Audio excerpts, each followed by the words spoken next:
That's pretty good. Finally I edited the whole video. What the hell are you doing in my house? You're waiting for this video. Well, I just finished it. What took me so long? Well, I've been busy.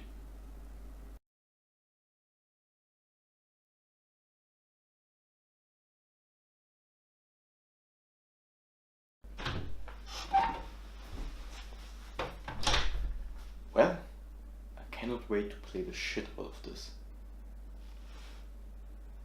Oh fuck. Video or playing. Video or playing. Video or playing. Leon? Hey. We made it. Just like I said we would.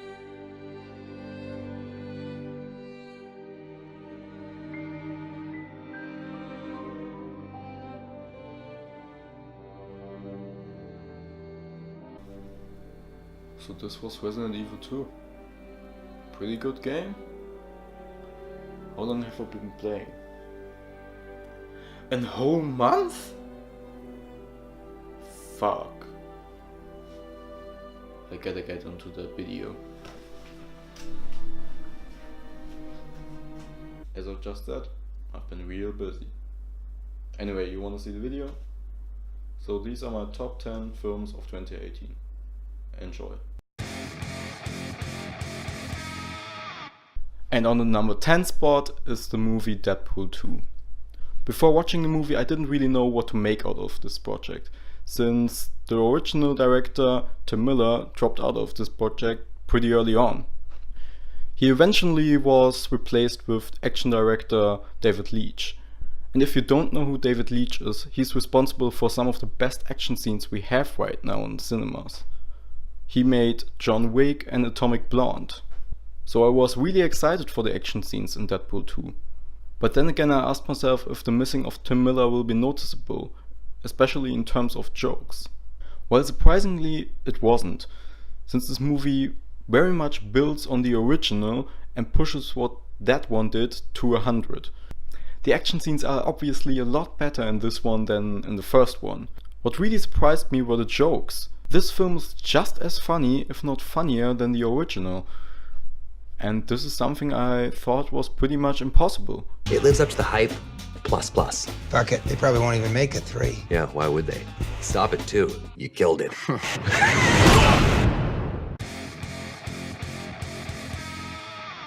My number 9 pick is based on a Netflix sci-fi anthology series called Black Mirror. And this is not just simply a feature-length episode of that, it's an interactive movie.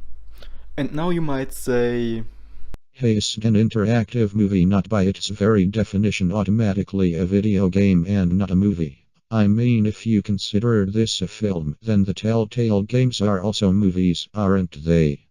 And yes, you might have a point with that, but I think that these choose-your-own adventure type of things are neither games nor films. But considering that most people consider this thing a film, I thought I could put this in my top 10. Also, let's not forget, this is my top 10, so I make the rules. But let's get back to what this film is actually about. And I'm going to tell you a little bit about the story, so there are minor story spoilers for this one. So the movie is about a young game developer called Stefan, who develops one of the first choose-your-own adventure games called Bandersnatch. Very quickly a game company is interested in the game and buys the rights to it. But the game company only gives him a very limited time frame to finish the game. And he tries to finish the game all by himself, with no other co-workers, so Stefan develops the game alone. And the longer he is developing the game, the more he thinks that he's being controlled, that he is not actually the person who is making decisions. Stefan questions his free will. Yeah, the movie really plays with the idea that the main character knows that you're there and that you are controlling him. This makes for an extremely unique and interesting experience. Most of the actors do a really good job, especially Fionn Whitehead as Stefan, and I hope I didn't butcher your name. But Will Poulter as the game developing legend Colin Whitman really steals the show. There's only one performance that's really felt fake to me, and that is the one of Stefan's mother. But there is a story, kind of a story reason for it, so it isn't that terrible. You're not in control.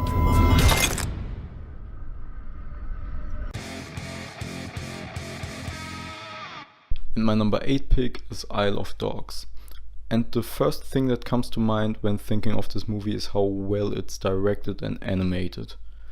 But that really goes without saying, because this is a Wes Anderson movie, and every single movie I've seen of his filmography was great. But there's also one thing that really surprised me about Isle of Dogs, and that's how mature it is. I really expected a kids film, and this is by no means really a kids film. And you may ask me why I think that this film is not a kids film. Well, let's talk about the story first. Dogs have been banned in Japan since they're allegedly the reason for a big epidemic. Every single dog gets sent away to Trash Island. But the little boy Atari wants his dog Spots back. So he flies to the island to get him back. But the plane crashes on the island. He gets saved by a pack of dogs, and so the adventure begins. Yes, all of this still sounds a little bit kid-friendly. But honestly, I think kids would be bored by this. Because the story is mostly told in pictures, and if there's actual dialogue, it's sometimes in Japanese. And there are actually some scenes where some of the characters get hurt in a way that a kids movie would probably not do that. But if you're interested in a fun, artistic, unique movie, then I would recommend this to you. Wow.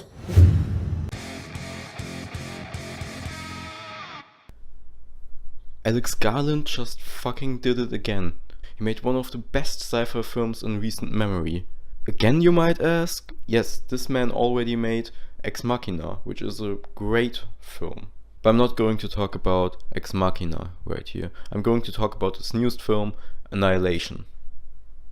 Annihilation starts out relatively normal. A troupe of female scientists are supposed to investigate what happened to another troupe that entered Area X, where natural laws do not seem to apply, and the other squad never returned, except for one man. So in that area, the troupe finds a lot of mutated living creatures, and that is really a big part of the movie. Also, the last 20 minutes of this film really remind me of one of my favorite sci-fi films of all time, 2001: A Space Odyssey, because the ending of this film is really trippy, and for some people that might be something that's bad, but to me that's really something positive, because this film does not limit itself to what's spoken. It actually shows you a lot of things, and there's almost no dialogue for the last 20 minutes of this film.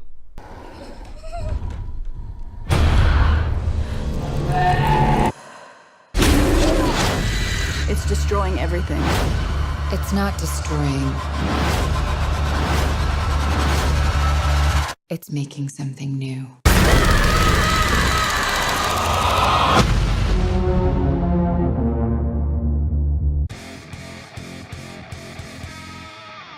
Well, now you might say, Dean, you wanna be hipster dweeb. This film was released in 2017.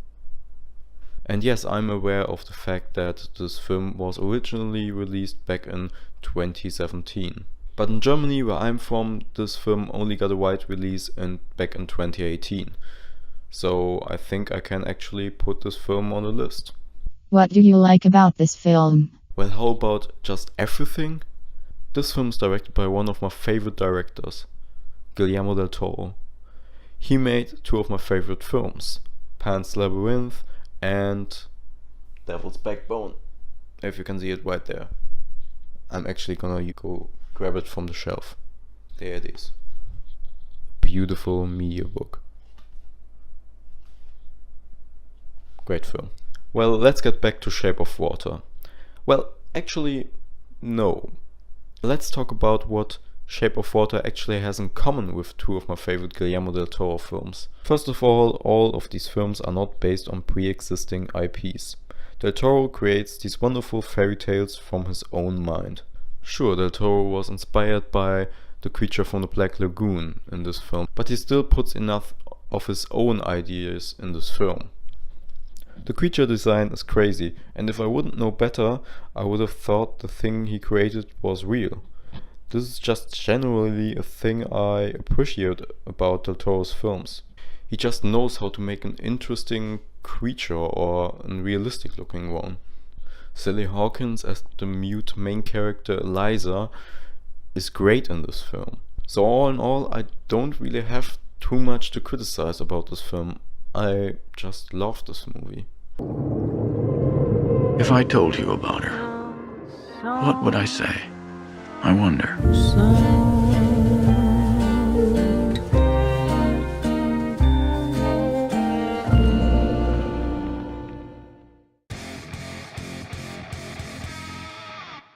There wasn't a bigger movie phenomenon than this one back in 2018. It felt like for a month straight everybody was talking about this film and its many surprises. I actually won't spoil anything here, but if you haven't seen that film yet and you're actually interested in seeing it, then what the fuck is wrong with you? Watch it now. Stop this video. Go. Buy a copy and watch it. It's that good. But there is actually one little downside to this film, if you want to call it that, and that is that you need to have seen every MCU movie before watching this film, because you won't get a proper character introduction. They very much expect you to have seen the other films.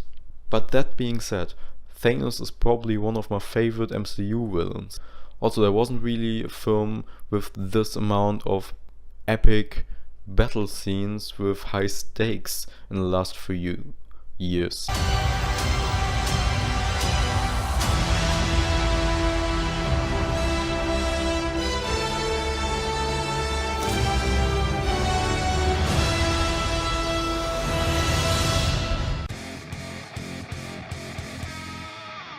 Wait, let me explain.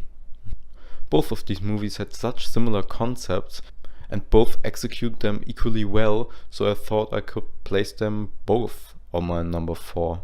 Be real, you just wanted to put both of these films into your top 10. Yeah, that also. But let's get to what these movies are about. So A Quiet Place is about a family trying to survive in a world in which monsters who detect you with their extremely efficient hearing ability killed almost every human being. So Bird Box is about a mother and her children trying to survive in a world in which monsters who bring you to kill yourself if you look at them killed almost every single human being. Pretty similar, aren't they? Yeah, but it isn't really an issue. Both of these films are great at building tension. There are scenes in both of these films that put me on the edge of my seat while watching them, but I will say that both of these films have pretty disappointing endings, which I still won't spoil here.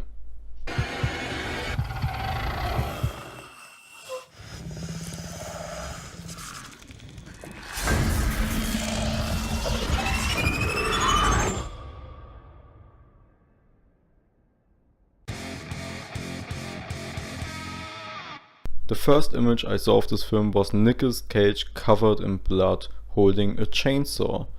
It reminded me of one of my favorite horror films of all time, Evil Dead, and my interest was instantly piqued. Then all the critics said that this film was pretty much great, so I got even more hyped for this film. And then I finally saw it, and I was not prepared for this film. The first half of Mandy is just Nicolas Cage as his character Red talking to his fiancée Mandy, who is played by Andrea Riseborough, something like that. But then in the middle the tone of the film completely shifts. I won't spoil why, but there is a reason for it. And then it becomes this film in which Nicolas Cage's character is snorting cocaine while hunting demons that are riding motorcycles. Yes, this happens in this film. And yes, I loved every fucking second of it. Also, please watch this film on the biggest screen possible with the best sound system you have. Because not only is the cinematography breathtaking, the score by the late great Johan Johansson is otherworldly and truly unique. It's so good that I want to buy the vinyl. It glowed from within, strange and eternal.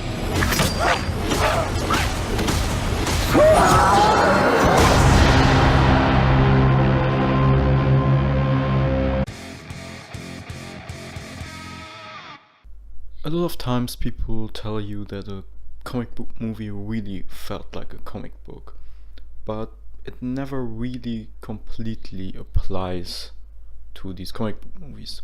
But the next one I'm going to talk about really took that and made it his own. This is truly a comic book movie. To explain what I mean by that, we at first gotta look at the art style.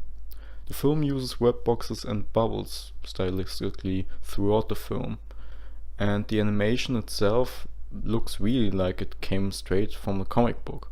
But the stylistic part is pretty obvious. The story in which all of these different Spider-Man from different universes join forces also really reminds me of something that could happen in a Spider-Man comic book I used to read. Plus, this film was also written by one of the best writers in Hollywood working today, Phil Lord. Him and his colleague Chris Miller made the Lego Movie and the 21 Jump Street reboots before this film. I mean, it's still weird that a movie about Lego blocks is one of the best animated movies ever. And I think Spider-Verse might just have topped the Lego Movie. All of the voice actors do a pretty great job in this film, especially Nicolas Cage as the North Spider-Man, who's coming from a world where only black and white exists. He's basically playing one of those hard-boiled, typical noir detectives, and that is just perfect casting. And if you just look at my whole list, even the honorable mentions, which are in a different video, right here, you can click it, do it. It's a pretty good video, I think. Nicolas Cage had a really great year. He was in some of the best films of 2018. Officer, I love you. Wait, what? That way! Other way! Do animals talk in this dimension? Because I don't want to freak them out.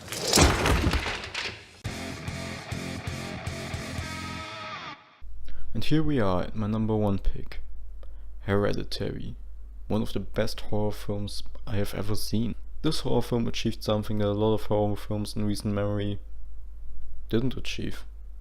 It was actually scary. There was one scene in this film that made me feel ill.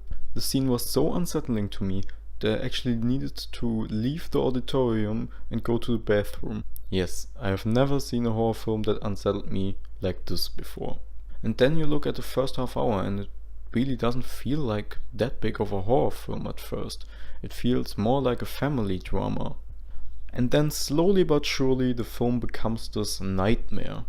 Building up tension is a problem for a lot of horror films. That's why there are jump scares all over them. But in this one, even when there were jump scares, they weren't really jump scares. They were hidden and some viewers didn't even see them.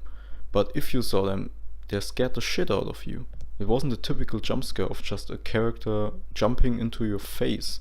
No, it was more of a character that's hidden in the shadows in the background, and if you saw it, it really freaked you out. The story is all about losses and the stages of grief. I'm not going to tell you more about the story, because the element of surprise is really important with this film. The story never goes the way you expect it to. Also, the Oscars fucking suck for not giving Toni Collette even a nomination for Best Actress. She's great in this film. Truly great.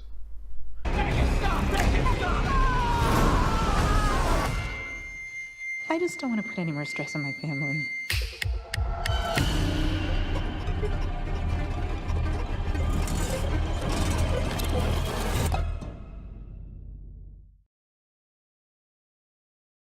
I mean, Bohemian Rhapsody as a Best Picture nomination? Fuck no. I mean, I enjoyed it, it's in my honorable mention list, but Best Film of 2018? Hell no. But let's not talk about the Oscars anymore. That shit just gets me filled with rage. Maybe I'm going to make a video about that. Fuck the Oscars, you know? Fuck the Oscars! Fuck you! I'll tell you!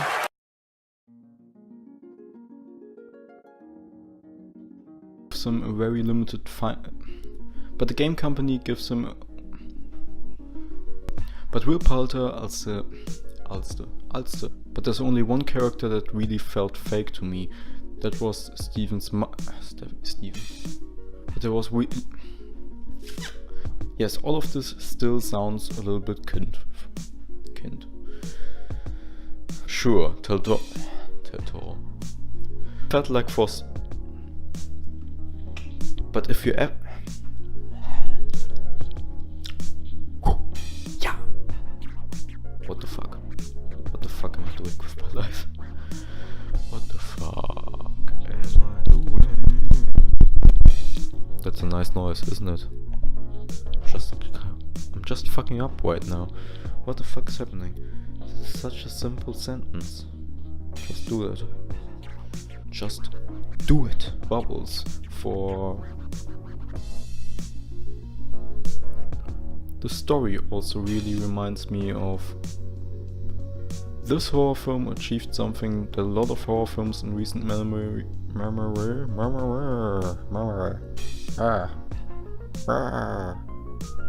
Who does this sound like?